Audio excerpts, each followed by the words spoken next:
भारत मर्यादाओं का देश है। भारत एक ऐसा देश जो कभी अपनी संस्कृति के लिए दुनिया भर में विख्यात है। धर्म कोई भी हो, लेकिन भारत में रहने वाला हर नागरिक भारतीय मूल्यों के साथ जीता है। लेकिन आज का भारत बदल रहा है। आज हमारे परिवार छोटे तो हैं, लेकिन प्रभावी रूप से बहुत कमजोर हैं। आज हमारे परिवार अपने मूल्यों को भूल रहे हैं। भारत में पति पत्नी के बीच नोकझोंक की खबरें आम होती थीं, लेकिन अब पति पत्नी के रिश्तों की ऐसी खबरें सामने आ रही हैं जिसने भारतीय समाज को पूरी तरह से झकझोर कर रख दिया है। ऐसी एक खबर नोएडा से है। यहाँ एक पति ने अपनी पत्नी की हत्या को अंजाम दिया। तो आइए जानते हैं कि इस हत्याकांड की पूरी कहानी, जिसने हर किसी को हैरान कर दिया है। दरअसल नोएडा के थाना फेज 1 क्षेत्र में एक बहुत ही दर्दनाक घटना घटी। यहाँ 42 वर्षीय आसमा खान, जो कि एक सिविल इंजीनियर थी, को उनके पति नसरुल्लाह हैदर ने बेरहमी से मार डाला। इस हत्याकांड के बाद जो तथ्य सामने आए हैं वो भयावह हैं।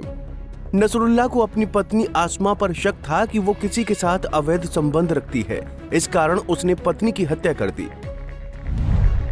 नसरुल्लाह हैदर ने क्यों की अपनी पत्नी की हत्या?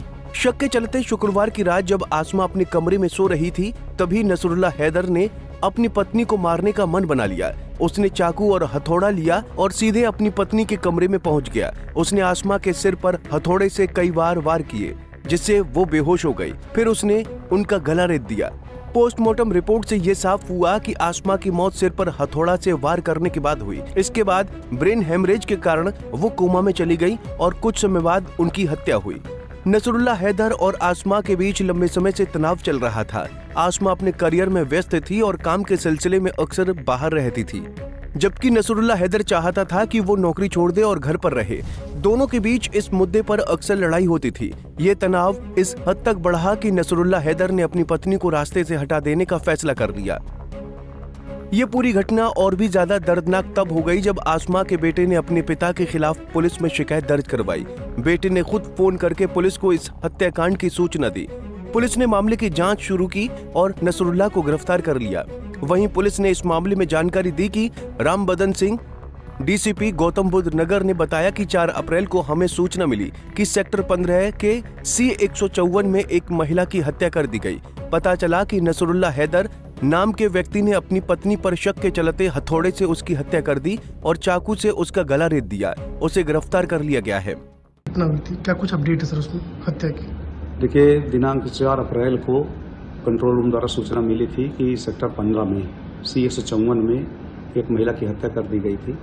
इसमें जब समस्त लोग पहुंचे थे, मैं भी पहुंचा था, सारे अधिकारी पहुंचे थे, तो मौके पर जाने पर पता चला कि नसरुल्लाह नामक व्यक्ति ने अपनी पत्नी पर शक के आरोप में उसकी हथौड़े से और चाकू से गला रेत करके हत्या कर दी गई। इसमें नसरुल्लाह को पकड़ लिया गया है। इस पर मुकदमा हत्या का पंजीकृत हो गया है। पोस्टमार्टम भी कराया जा चुका है। आगे की व्यवस्था चल रही है। सर, दोनों का बैकग्राउंड क्या है? सर, दोनों का बैकग्राउंड ये है कि वो MCA किया हुआ है कोर्स, जो अभियुक्त है, और इसकी पत्नी इंजीनियर है जो सेक्टर 62 में काम कर रही थी। बहरहाल इस हत्याकांड ने ये साफ कर दिया है कि भारत में परिवारों के बीच तनाव बढ़ रहा है। परिवार के लोग अपने से दूर होते जा रहे हैं। ऐसे ही कुछ दिनों पहले एक पत्नी ने अपने पति की हत्या कर दी थी। इस तरह की घटनाएं भारतीय समाज में आम होती जा रही हैं, जो कि भारत के लिए एक अच्छी खबर नहीं है। भारत में ये घटनाएं क्राइम बढ़ने का कारण बन रही हैं। फिलहाल के लिए इस खबर में इतना ही। देश और दुनिया की बड़ी खबरों के लिए देखते रहिए पंजाब केसरी टीवी। हमसे जुड़े रहने के लिए हमारे YouTube चैनल को सब्सक्राइब करें और नई वीडियो की नोटिफिकेशन के लिए बेल आइकॉन को दबाएं।